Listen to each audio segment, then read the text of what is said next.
Copa আমেরিকার আগে ক্লাবের জার্সিতে দুর্দান্ত পারফরমেন্স করে যাচ্ছেন পাওলো দিবালা। রোমার জার্সিতে প্রতি ম্যাচেই করে যাচ্ছেন দৃষ্টিনন্দন গোল অ্যাসিস্ট। গতকাল রাতেও রোমার জার্সিতে জোড়া গোল করেছেন আর্জেন্টিনার এই বিশ্বকাপ জয়ী তারকা ফুটবলার। কোপা আমেরিকার আগে ইনজুরিমুক্ত দিবালা প্রতিপক্ষের জন্য হতে পারে ভয়ের একটি কারণ। পাওলো দিবালার বর্তমান ফর্ম ও কোপা আমেরিকায় স্কলনির স্কোয়াডে কেমন ভূমিকা রাখতে পারে তা নিয়েই থাকছে আজকের প্রতিবেদন।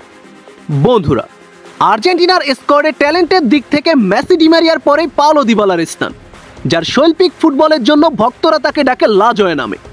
এই লা জয়া নামের অর্থ জুয়েল অর্থাৎ রত্ন।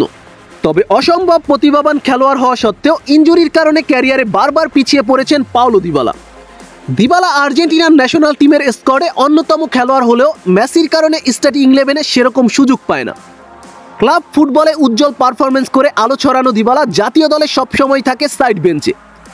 মাঠে মেসির সাথে তার পজিশন এক হওয়ার কারণে জাতীয় দলে মধুর সমস্যায় পড়তে হয় লিওনেল স্কলনিকে, যার ফলশ্রুতিতে আর্জেন্টিনার স্কোয়াডে নিয়মিত থেকেও পারফরমেন্স করার সুযোগ পায় না পাওলো দিবালা।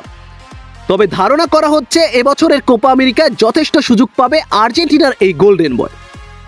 মেসির সাথেই নতুন কম্বিনেশন গড়ে একাদশে সুযোগ দেওয়া হবে পাওলো দিবালাকে। সেটা সম্ভব না হলে সাবস্টিটিউটর হিসেবে কোপা আমেরিকায় যথেষ্ট সুযোগ পাবে পাওলো দিবালা। তবে এখন চিন্তার বিষয় ক্লাব ফুটবলে তার বারবার ইনজুরিতে পড়ে যাওয়া নিয়ে।